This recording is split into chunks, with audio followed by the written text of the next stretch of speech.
All right, fourth graders. By the time you guys are seeing this, I am officially Miss Hardison. So today is Wednesday, and we are getting to the end of our multiplication unit. We're finishing up on multiplying two-digit numbers, so we're gonna do some word problems, some problem solving here.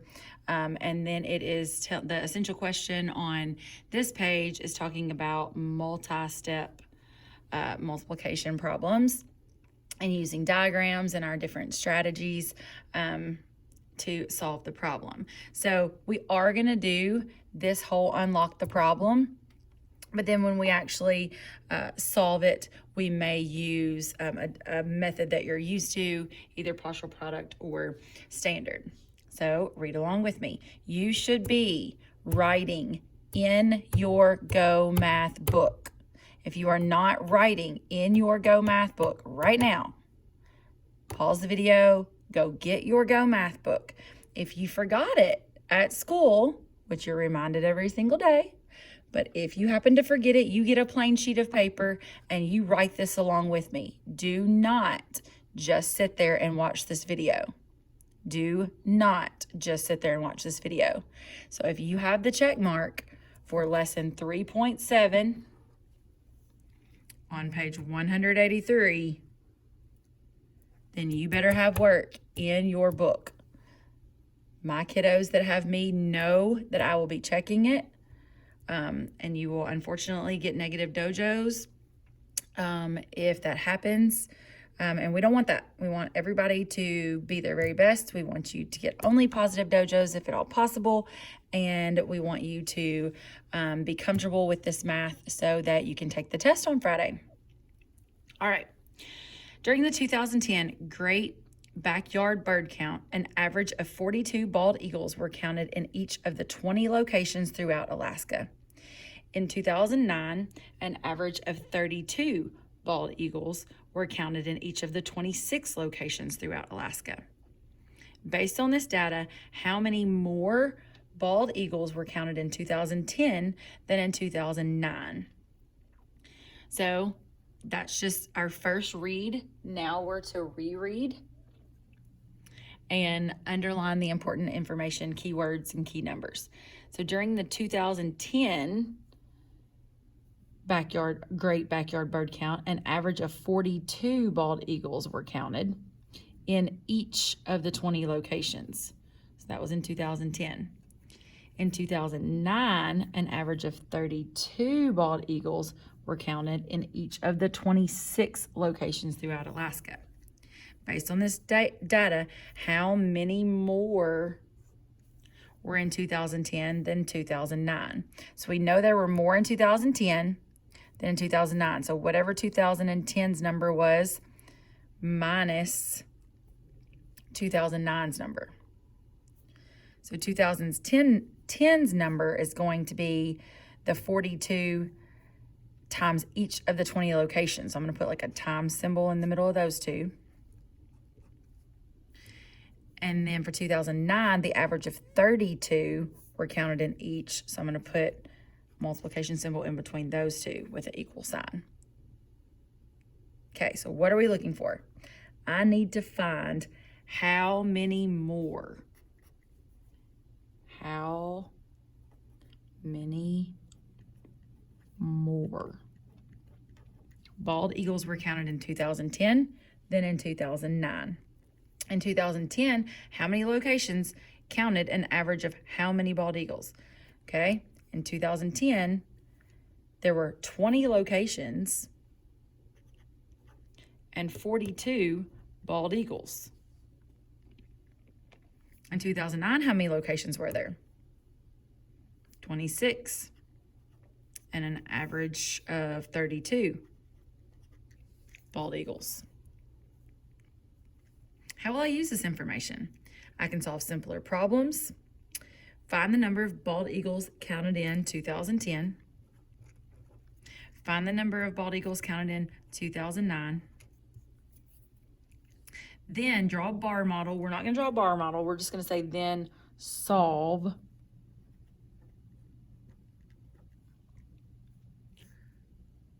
to compare the 2010 count to the 2009 count. Okay, so first, find the total number of bald eagles counted in 2010. Okay, which are those two numbers. So you're going to have 42 bald eagles times 20 locations. Okay, I'm able to do it here. You may need plain sheet of paper or your math journal, that's fine. Okay, you may need that. I'm going to attempt to put it right here. Okay, so 40 plus 2 and 20 plus 0, of course.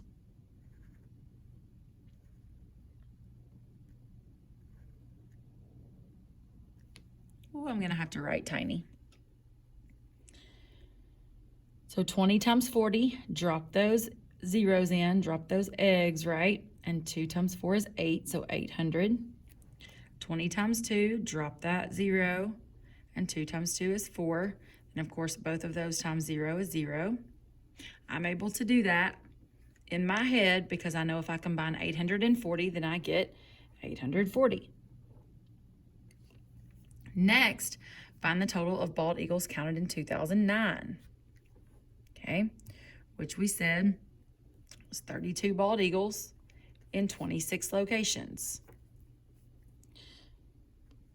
30 plus 2, 20 plus 6,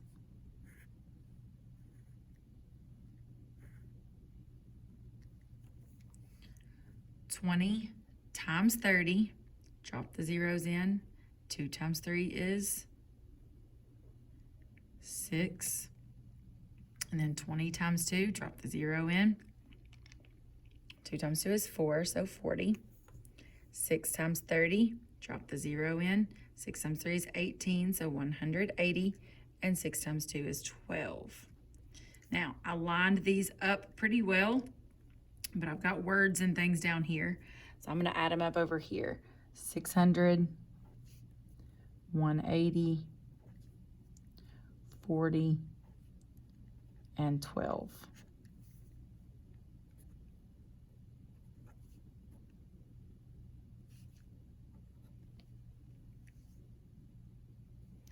So I get an answer of 832 bald eagles counted in 2009. Okay. Last, it's having you draw a bar model because you need to subtract. You don't necessarily have to draw that bar model. You're just subtracting those two numbers. Well, if it's 840 minus 832, those are awfully close to each other. Just count up from 32. 833, 834, 835, 836, 837, 838, 839, 848.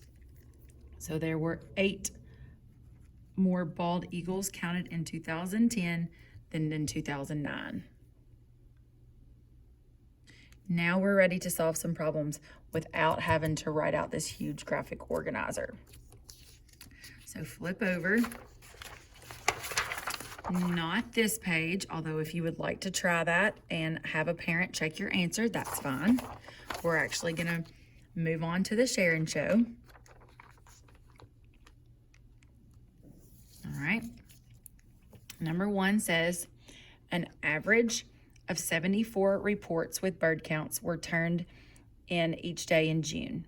An average of 89 were turned in each day in July. How many reports were turned in for both months? Hint, there are 30 days in June and 31 days in July. Okay, so go back up to 74 reports of bird counts were turned in each day in June. How many days are in June? 30, it says. So you're going to do 74 times 30 because it's 30 days. And then an average of 89 were turned in each day in July. And it said July had 31 days. So you're going to do that 89 times 31 days. So first, write the problem for June, which is your 74 times 30 because of 30 days. Next, write the problem for July, which is your 89 times 31. Last, find and add the two products. Okay, so we're going to find those two products and tell how many reports there are. So you're just doing your work over to the right. So 70 times 30 would be 70 plus 4.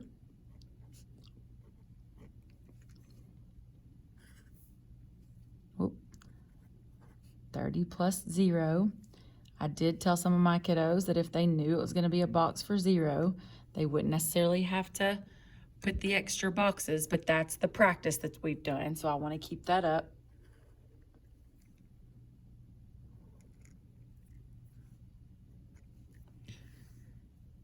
So pause the video, try to do this problem without me. We only have 2 lessons left before the assessment.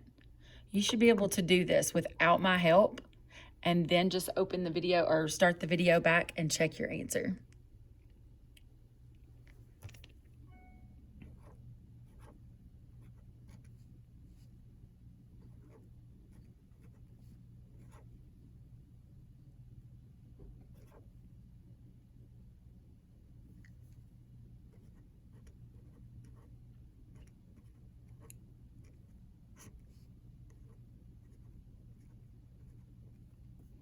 So for June, my product was 2,220.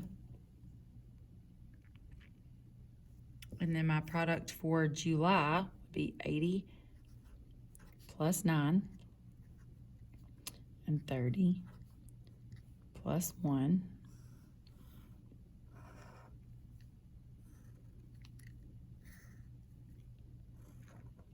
Again, pause the video, see if you can do it alone. Drop your eggs, 24. Drop your eggs, 27. Then 80 times 1 is 80, and 1 times 9 is 9. Since I didn't line those up well, I'm going to add them over to the side.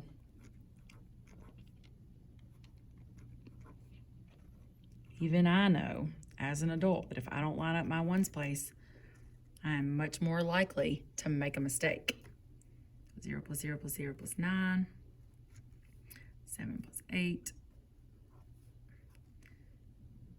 5, 6, 7. And then 2. So the problem for July, or the reports turned in July was 2,759. Okay, now it says add those two products. So you would add 2,220 plus 2,759. 0 plus 9 is 9. 2 plus 5 is 7. 2 plus 7 is 9. And 2 plus 2 is 4. 4,979 reports were turned in for both months. Number 2 says, what if an average of 98 reports were turned in each day of the month of June? How many reports were turned in for June? Describe how your answer for June would be different. So if there were 98 turned in for June,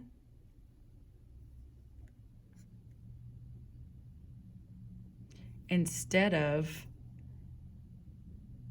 74. So if there were 98 instead of 74.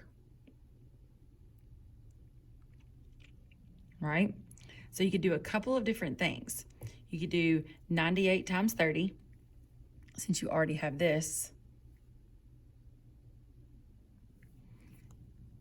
So you could do 98 times 30, or you could take the difference in 98 and 74 and multiply that times 30, and it would be that much more than that. So we're going to do the 98 times 30. So 90 plus 8 times 30.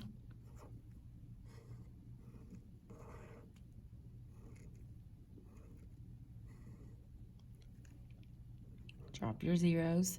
3 times 9 is 27. Drop your 0. 3 times 8 is 24, so 240. Those are zeros. 2,700 minus 240, I'm sorry, plus 240. 0, 4, 7 plus 2 is 9. Bring down your 2. So, how many reports were turned in for June? There would be 2,940 reports. So how much did it go up between this and this? You would just subtract those. 2,940 and 2,220. 7. So 720 more. It says describe how your answer for June would be different. So I would just say 98 times 30 equals 2,940. There would be 720 more reports.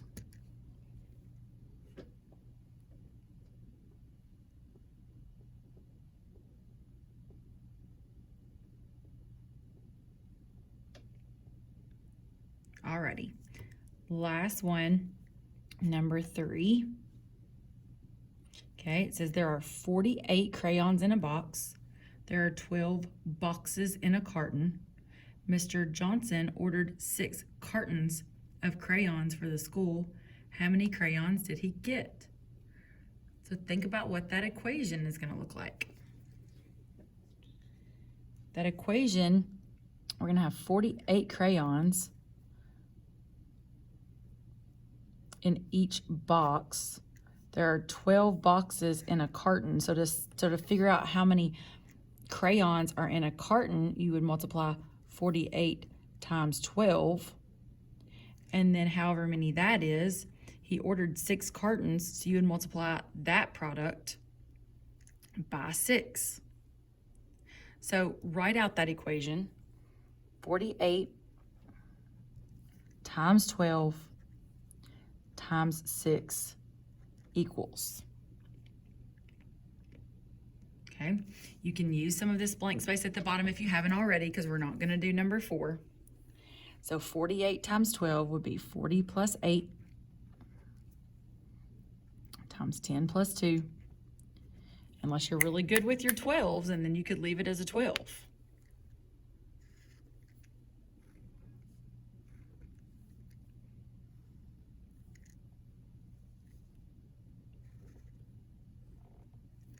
Drop those zeros. It's 400. 8 times 10 is 80. 40 times 2 is 80. And 2 times 8 is 16. So you add all of those together. I am going to try to combine. I'm going to try to combine this and just add those two numbers. So 480 and 96.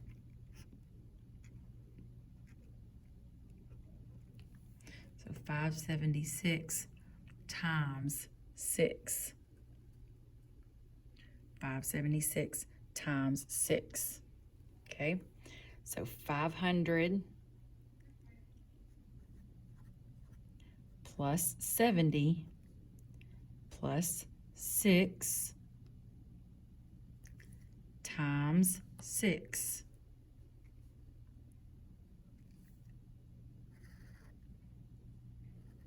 This goes back to just your 1-digit multiplication on the bottom, or for the second factor. So drop those zeros, and 5 times 6 is 30, so 3,000. Drop that 0 into the product. 6 times 7 is 42, and 6 times 6 is 36. So 3,000 plus 420 plus 36.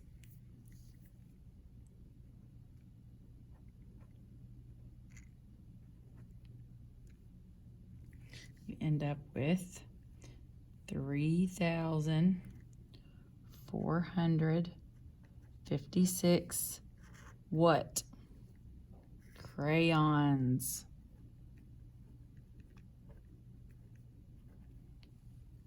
All right, guys.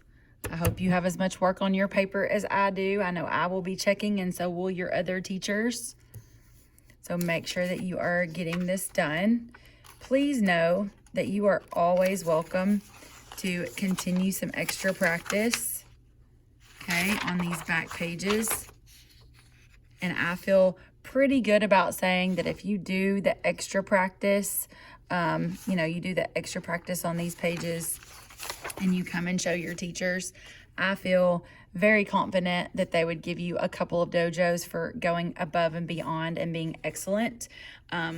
If for some reason you mention it to them and they don't, ask if you can show me, because I would love to give you dojos. I have access to all classes dojos, so I can give you 2 excellent dojos for going above and beyond and working out other problems, other pages. So if you ever go above and beyond on math, make sure you come and show it to me, and I will give you those dojos if your math teachers either forget or don't and want to give them for something else. Y'all have a great rest of the day.